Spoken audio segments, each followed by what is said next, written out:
The rain had turned the battlefield into a swamp of blood and smoke. Each footstep squelched in the mud, soaked with ash and the torn fabric of uniforms.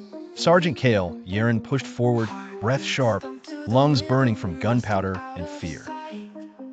He was alone now, his squad scattered, some dead, others unaccounted for. The mission was simple: hold the line until reinforcements arrived. But nothing was simple in this war.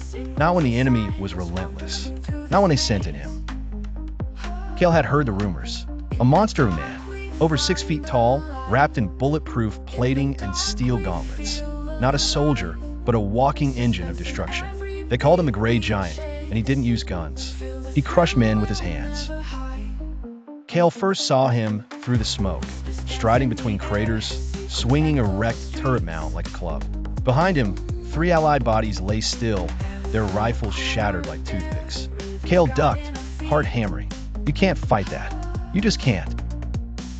But the Gray Giant had seen him, and with a roar, he charged. Cale ran, weaving through broken machinery and burning trucks. The thunder of boots behind him grew louder. A heavy crash. Something whistled past his ear and embedded itself into a stone wall. The turret piece. He rolled under a collapsed jeep, pulled his pistol, a last resort, and fired. Once, twice. The rounds pinged off the giant's chest armor like pebbles on a tank.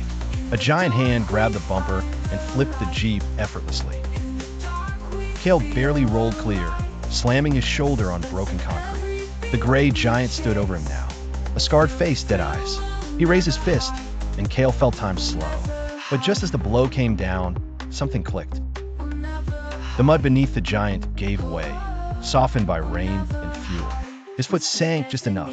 Cale reached for a nearby fuel canister, jabbed it with his combat knife, and kicked it toward the fire. Humph! A sudden blast of flame and smoke enveloped them both. The shockwave threw Cale backward. He hit the ground hard, crawled until his arms gave out, then ran again. Wounded, bleeding, but alive. Behind him, the giant's silhouette staggered, then fell to one knee, not dead but stunned. That was enough. Cale didn't stop until he reached the ridge. Hours later, as medics wrapped his shoulder and commanders debriefed him, Cale said only one thing. I didn't beat him. The war did. I just survived it. And sometimes survival is the only kind of victory left.